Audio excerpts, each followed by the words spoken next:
आप देख रहे हैं सिटी इंडिया न्यूज चैनल, हक की आवाज। सलाउद्दीन ओवैसी जी।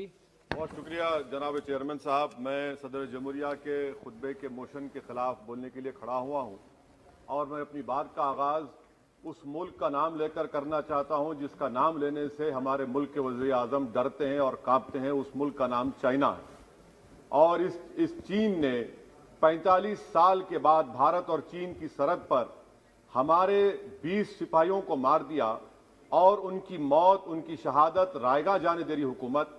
जिस मुकाम पर इनको मारा गया था उस मुकाम पर आज भारत की फौज PP4 PP8 तक हम पेट्रोलिंग नहीं कर सकते। आज अरुणाचल प्रदेश में चीन, भारत के LAC में चीन ने गांव को बसा दिया। ये सरकार चीन से लफ्जी तौर पर इस बात का एहतजाज करने की ताकत नहीं रख सकती कि आपने भारत के LAC के अंदर एक गांव को बना दिया। नकुला सिकम में चीन घुस रहा है। आखिर क्या डर है उस हुकूमत को और खास तौर से वजीर आजम को कि वो चीन का नाम लेने से डरते हैं? भाई, मुल्क की सलामियत का मसला है। मुल्क की जमीन पर चीन कब्जा करते जा रहा है और भारत के वजीर आजम चीन का नाम नहीं लेते। मैं उम्मीद करता हूं कि जब वजीर आजम अपना रिप्लाई देंगे तो वो हिम्मत दिखाएंगे और चीन का नाम लेकर कहेंगे कि चीन यहां पर इन जगहों पर घुसा हुआ है।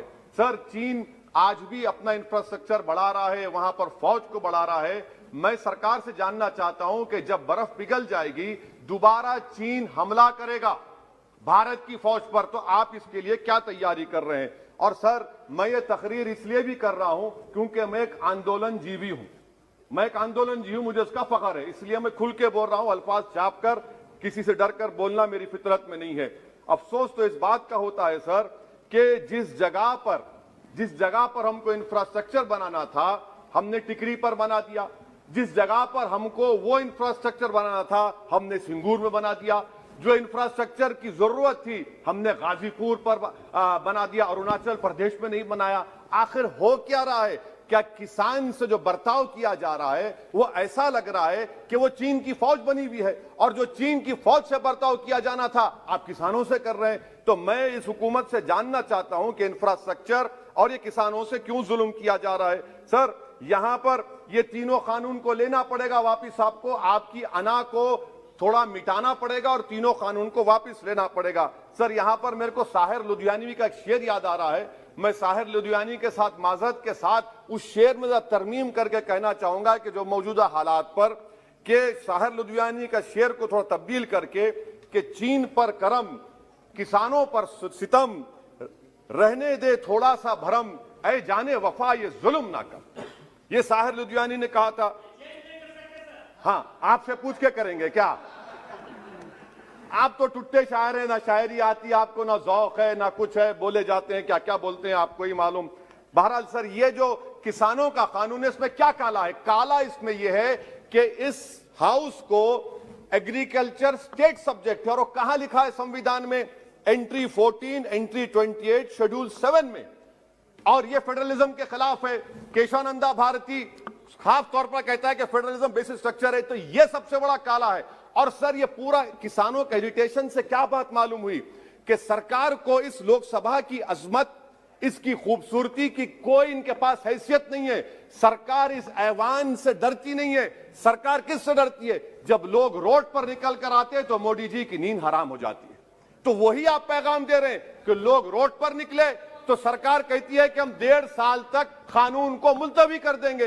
अरे आप कैसा बोलते? क्या इस ऐवान की तौहीन नहीं है? क्या आप यहां पर कानून अपनी ताकत की बुनियाद पर बनाते हैं और इस लोकसभा की अजमत को निस्तनाबूद कर देते हैं? तो ये बात आपने पैगाम दी कि जब लोग रोड पर निकल कर आते आप डरते हैं। आप बनाओ CAA के रूल्स, इंशाअल्लाह हम दोबारा रोड पे निकलेंगे, पूरे भारत में उसके खिलाफ एहतजाज होगा। सर, तीसरी बात, सबका साथ, सबका विकास, सबका विश्वास, ये भी झूठ है। क्यों झूठ है? बाबरी मस्जिद के डेमोलिशन का केस आता है, जजमेंट आता है और केस में कहा जाता है कि किसी ने नहीं तोड़ा। अगर सरकार उस जजमेंट के खिलाफ अपील क्यों नहीं करती? एक क्रिमिनल एक्ट सुप्रीम कोर्ट ने कहा डेमोलिशन ऑफ बाबरी मस्जिद को।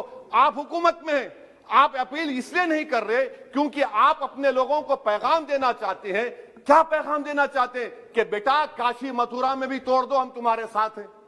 अपील नहीं करना चाहते बाबरी मस्जिद डेमोलिशन केस को? क्या आप इंसाफ पसंद नहीं है? क्या आप मजलूम के साथ नहीं खड़े रहना चाहते? क्या आप जालिमों को जेल में नहीं भिजाना चाहते जिन्होंने 6 दिसंबर को बाबरी मस्जिद को शहीद किया? आपकी खामोशी इस बात का इकरार है कि आप तशद्दुद पसंद है। आप जबर के नाम पर आपके पास कानून की बालादस्ती का कोई रोल नहीं है। सर, चौथा पॉइंट, आंदोलनजीवी, पैरासाइट। सर, जमहूरियत की बका के लिए, संविधान की बका के लिए आंदोलन करना जरूरी है।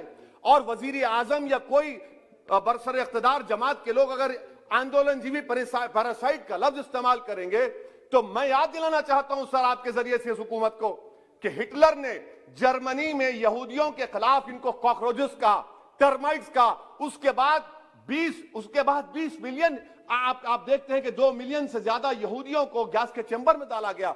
इस तरह के अल्फाज इस्तेमाल करने से क्या आप भारत में वही जर्मनी की तारीख को दोहराना चाहते हैं? और सर आप सुन लीजिए। जी सर, थोड़ा बहुत क्या सर बोलते समय में। हाँ सर, जी सर, आप आगे ना सर, आप प्रोटेक्शन है मुझे, अब तो कोई फिक्र की बात नहीं, और खुल के बोल सकते सर। आप आ गए सर, स्पीकर आ गए सर, अब तो क्या है सर, आप हमारे लिए हैं। सर, यहां पर आंदोलनजीवी, आंदोलन नहीं करना। अरे किसी शायर ने अच्छा कहा था कि जिसमें ना हो इनकलाब, मौत है वो जिंदगी, रूह है वम की हयात, कश्मकश है इनकलाब। सर, अब फॉरेन पॉलिसी पे आ जाइए। किसी इना मीना डीका ने ट्वीट किया, आपने परेशान हो गए। इना मीना डीका ने ट्वीट किया, आप खड़े हो गए। अरे कौन सी फॉरेन पॉलिसी है आपकी? भारत के अतराफ में जितने पड़ोसी हैं, चीन हमला किया, कौन सा एक पड़ोसी है जो चीन के खिलाफ बोलता है? बताइए। कोई नहीं बोलता, मुंह नहीं खोलता। श्रीलंका में आप पोर्ट बना रहे हैं, किसके साथ? जापान के साथ। किसको काम मिल रहा था? आपके नूरे नजर को, आपके नूरे नजर को, आपके चहीते नूरे नजर को। श्रीलंका ने कहा हम भारत को नहीं बनाने देंगे टर्मिनल पोर्ट यहां पर। आप बताइए फॉरेन पॉलिसी। सर, नेपाल का वजीर आजम कहता है कि भारत से ताल्लुकात उस वक्त तक बहाल नहीं होंगे जब तक कि भारत नेपाल की जमीन वापस नहीं करता। कहां सो रहे हैं सर आप? पड़ोस में कोई हमारा दोस्त नहीं है। चीन बांग्लादेश से कोविड की बात करता है, अफगानिस्तान से अमेरिका छोड़कर जा रहा है। क्या आपके पास कोई पॉलिसी है गनी हुकूमत को सपोर्ट करने की? आपके पास कोई पॉलिसी नहीं है। अच्छा सर, एफडीआई का मतलब अब समझाता हूं मैं। एफडीआई का मतलब यह है कि 5 फरवरी को ब्रैड शर्मन जो अमेरिका के रिप्रेजेंटेटिव, उनके पास भारत के अमेरिका के सफीर गए, तो ब्रैड शर्मन ने ट्वीट कर कहा कि भारत सरकार को इंटरनेट खोलना चाहिए, भारत सरकार को पीसफुल प्रोटेस्ट करना चाहिए। कौन होता है ब्रैड शर्मन जो भारत को सिखाए?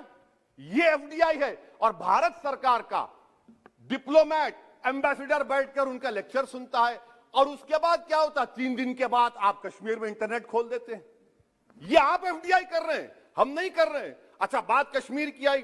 कौन है इम्तियाज, कौन है अबरार, कौन है इब्रार? इनको शोपियान में एनकाउंटर पर मार दिया गया, प्रूव हो गया। और ब्रिगेडियर आरा सेक्टर का जिसने इनको टेररिस्ट कहकर मारा, उसको अवार्ड देते हैं आप।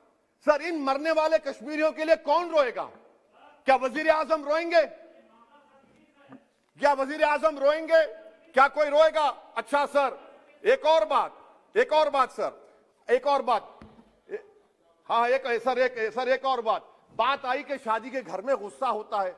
अरे ये कौन सी शादी की बारात है कि 18 लाख करोड़ टैक्स मिलता है और 36 लाख करोड़ ये सरकार खर्चती है? क्या शादी कर रहे हैं आप? वाह वाह, माने वाकई में आपकी इकोनॉमिक पॉलिसी को सलाम कि 18 लाख करोड़ टैक्स में मिलते हैं, 36 लाख आप लोग शादी में खर्चते हैं। मुबारक हो आपको, बड़ी शानदार घर है ये शादी का। अच्छा सर, दिल्ली का लॉ एंड ऑर्डर, 1 साल में 3 बड़े दंगे हो गए। एडवोकेट्स पुलिस, उसके बाद CAA का राइट हुए 50 से ज्यादा, उसमें लोग मारे गए। 20 से ज्यादा मसाजिद को नुकसान जला दिया गया। 26 जनवरी। सर, क्या ये सरकार जिम्मेदार नहीं है? 2 मिनट सर, क्या ये सरकार जिम्मेदार नहीं है? आपकी सरकार है, आपका होम मिनिस्टर, आप रोक नहीं पा रहे। आपकी कमजोरी और आपकी नादानी की वजह से, आप में दूरअंदेशी नहीं है, आप उसको अलाउ कर रहे हैं। और फैजान के कातिल कौन है? क्यों नहीं पकड़ा फैजान के कातिल को आपने अब तक? जिन बच्चों को रोड पर मारा जा रहा था, जनगण मन बोला जा रहा था, एक तरफ तब तक नहीं पकड़े आप। अच्छा सर, आखिर में मैं आपको बात याद दिलाना चाहता हूं कि इसमें एस्पिरेशनल डिस्ट्रिक्ट 11 में से 20 बैकवर्ड डिस्ट्रिक्ट्स नीति आयोग के सीमांचल मुस्लिम डोमिनेटेड है सर। सीमांचल में कटिहार, पूर्णिया, अररिया है सर। पूर्णिया का एयरपोर्ट, सिविल टर्मिनल का काम क्यों नहीं होता सर? अब आ जाइए सर माइनॉरिटीज पर। 3 स्कॉलरशिप स्कीम है, मैं पुकार रहा हूं, मुतालबा कर रहा हूं कि डिमांड करो। सरकार ने 2020-21 में 3 स्कॉलरशिप के लिए 2265 करोड़ का ऐलान किया। कितने पैसे आपने दिए? सबका साथ, सबका विकास, सबका विश्वास, 436 करोड़ रुपए। किसको झूठ बना रहे हैं आप? पढ़िए आप लोग। अच्छा सर, उसके बाद आप देखिए कि कितने लोगों को कितने माइनॉरिटी स्कॉलरशिप नहीं मिली। 42,36,000 माइनॉरिटी स्कॉलरशिप नहीं मिली। और सबसे ज्यादा इलिटरेसी मुसलमानों की है, लेडीज की है। आप बोलते नहीं है। इसीलिए सर मैं आखिर में आपके जरिए से हुकूमत से अपील कर रहा हूं कि आंदोलन होगा, नाइंसाफी के खिलाफ आवाज उठेगी, संविधान को बचाया जाएगा। नरेंद्र मोदी भारत के वजीर आजम है, दिल्ली सल्तनत के बादशाह या जहांपनाह नहीं है। जिल्ले-लाही का दौर खत्म हो चुका है, जहांपनाह का दौर खत्म हो चुका है। मोदी की आंखों में आंखें डालकर उनकी गलतियों को बोला जाएगा। इसलिए शायर ने कहा था कि जो चुप रहेगी ज़बान खंजर, लहू पुकारेगा आस्ती का। बहुत बहुत शुक्रिया सर।